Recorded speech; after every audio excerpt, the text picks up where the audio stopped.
Now, most of us like photographing landscapes, whether it be a sunrise or a sunset or just a very nice waterfall. But have you ever thought about photographing a lighthouse? Lighthouses can be found all around the world, whether in the United States, England. In Australia, we have quite a few lighthouses, and lighthouses are built for shipping to warn them about a specific dangerous area.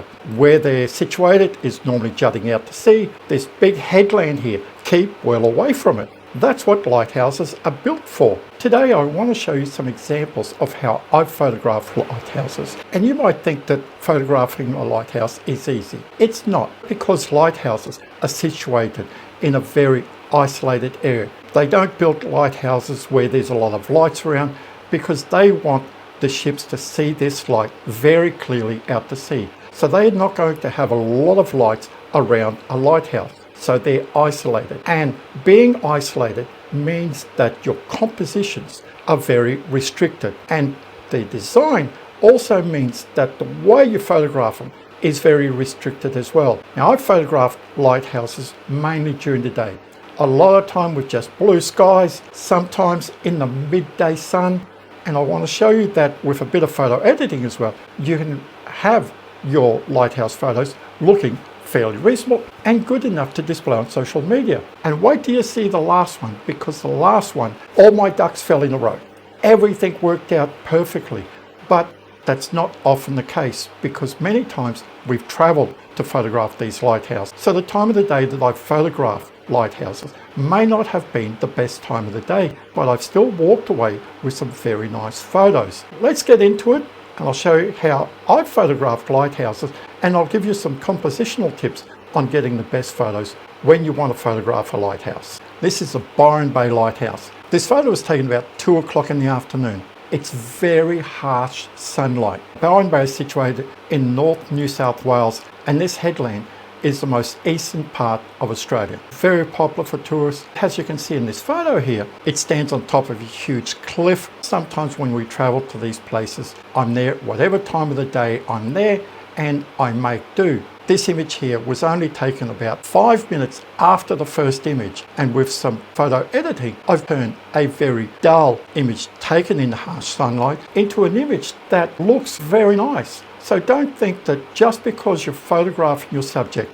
for this case a lighthouse, that you're not going to get good images in harsh light. When I'm out and about during the daytime, I use aperture priority to take my photos. And when I'm in harsh light like this, I set my exposure compensation to a minimum of 0.7 underexposed. The last thing I want to do is overexpose my image or have the highlights too much on the right hand side. I'd prefer to underexpose my image. I don't want the sky blown out. I'd prefer to have it slightly underexposed and then edit that image in Adobe Lightroom or in Nikon NX Studio to correctly expose. Now, this image here is a problem that you will face if you want to get up close and personal to a lighthouse. Can you see the distortion? This image here was taken with a Tachyna 11-16mm lens at 11 mils. I wanted to be very close to the lighthouse. Look at the distortion.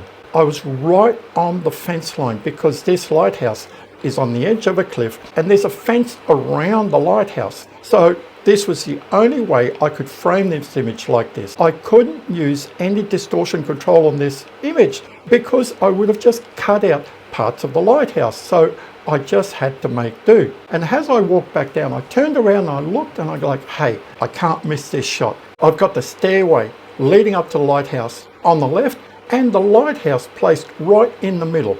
Now, why didn't I put the lighthouse a little bit further towards the right? Well, if I'd moved my composition more towards the left so the lighthouse was further to the right, there was just a lot of shrubbery and there was a few cars parked and it was very distracting. Composition-wise, it's not perfect, but I didn't want to add anything to the image that would distract it from my subject. And my subject was the lighthouse. This next one here is from Tasmania, and it's called the Table Cape Lighthouse. It's also very isolated. And on this day, I was very happy because for once I didn't have a blue sky. We'd been there once before, and that time it was just blue sky and it looked very flat image. But here I had clouds everywhere. This is one of the few times where I've been able to get a very nice composition of this lighthouse. Sometimes you get lucky that you can actually frame the image as you'd like it to make it look outstanding. This is the Tacking Point Lighthouse in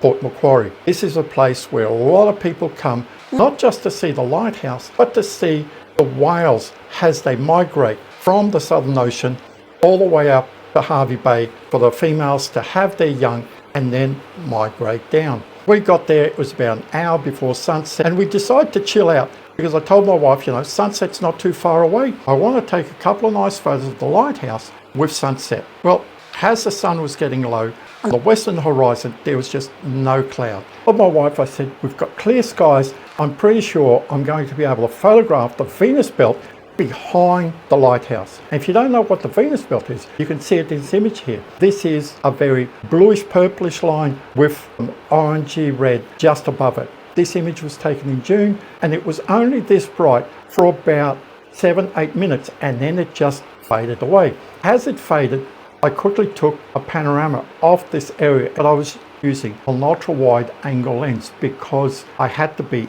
up close to the lighthouse to get this image.